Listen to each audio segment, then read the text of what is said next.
You possess a Microsoft 365 E5 subscription that includes a SharePoint Online document library with Word and Excel files, alongside Exchange Online emails.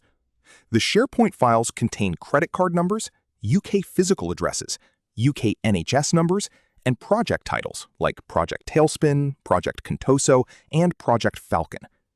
The emails contain credit card numbers, user sign-in credentials, and UK NHS numbers. You plan to utilize sensitive information types, or SITs, for compliance policies. What is the minimum number of SITs needed to identify all of these data types? A, 7. B, 8. C, 9. D, 10. The options are Option A, 2, Option B, 5, Option C, 7, Option D, 10.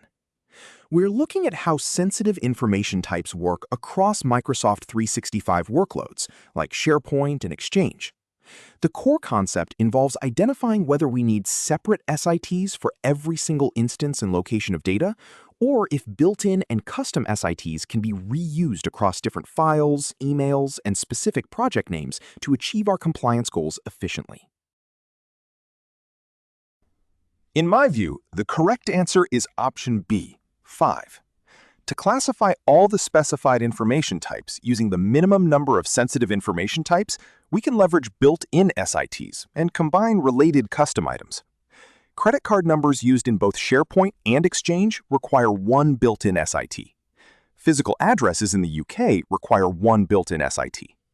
National Health Service numbers from the UK, found in both SharePoint and Exchange, require one built-in SIT.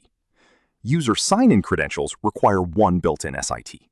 Finally, the sensitive projects, including Project Tailspin, Project Contoso, and Project Falcon, can be grouped together into a single custom SIT using a keyword dictionary. Since sensitive information types are reusable across workloads, they do not need to be duplicated for each separate file or service. Therefore, the total minimum number of SITs required is 5.